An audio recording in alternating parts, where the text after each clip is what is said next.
Do they gather their sick and wounded and retreat to help Nekar, where there would be reinforcements, or do they stay put and make a defensive strategy? It is Dalton who suggests that they stay and fight. But this isn't a decision made out of honor or bravery, but out of sheer desperation. If the British gathered their sick and wounded and marched off to help Nekar, they are perfect targets. They would be slow-moving, mostly encumbered soldiers, which the Zulus would want.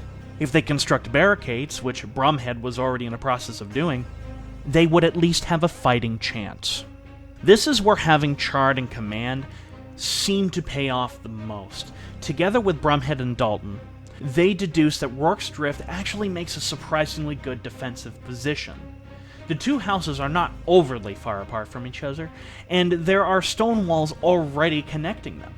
If they flip the transport wagons, those can fill the gaps between the walls and the corral. If they stack melee bags on top of the stone wall, they can make a good defensive position to repulse oncoming Zulu assaults. The problem is there's little time to do this, and a lot of work that needed to be doing. But the stone walls also benefited from being built on a small 4-foot rocky ledge, which put the defenders at about 7 feet above where the Zulus would be attacking, making Rorke's Drift a small makeshift fortress. The store and the missionary, converted by now into a hospital, was also being loopholed. This way soldiers can stick their guns out and fight.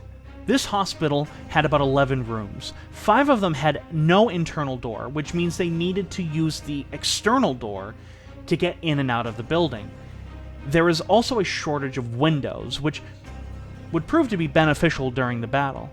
It will be hard for the Zulus to actually get into the hospital for this reason, but the lack of doors would prove to be an issue. Nevertheless, if the Zulus came, there'd be no possible way for escape. Their only hope for salvation would be for British reinforcements to arrive and relieve them. Private Alfred Henry Hook, someone who will become important later, said of the situation, "We were trapped like rats in a barrel."